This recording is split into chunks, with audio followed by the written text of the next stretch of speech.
अस्सलाम वालेकुम, मेरा नाम अदनान रज़ा ख़ान है। और जनाब, आज 4 से 5 डंपर क्या जले, गाड़ियाँ क्या जली। डंपर एसोसिएशन के जो सदर हैं और जो करता धरता है, उनकी आवाज़ें आसमान की बुलंदियों को छूने लगी। एहतजाजी कॉल दे दी। तो भाई, इतने दिनों से एहलियाने कराची मर रहे थे, डंपर के नीचे आके कुचल रहे थे। लोग बोल बोल के थक गए थे कि भाई कंट्रोल करो, इंसानी जान का मसला है, लेकिन समझ में नहीं आ रही थी।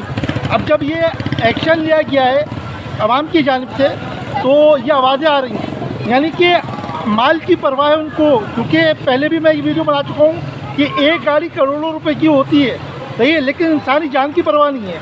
इस बात पर जो है तमाम सियासी इख्तिलाफ़ात को बालाए तर रखते हुए मैं आफाक अहमद भाई को जो है वो सल्यूट पेश करता हूँ कि वो नर का बच्चा है जिसने एक्शन लिया, और एक्शन लेने के साथ साथ उसने अमनी मैदान में अपने कारकुनान को उतारा कि भाई ये महाजिर का मसला नहीं है, खाली एहलियाने कराची का मसला है। कराची में तमाम कौमियतें बसती हैं और मोटरसाइकिल, ये जो डंपर से एक्सीडेंट होते हैं उसमें सिर्फ महाजिर नहीं मरता, कराची शहर में बसने वाला पठान, पंजाबी, सराइकी, महाजिर, बलोची, हर कोई बसता है यहाँ पर।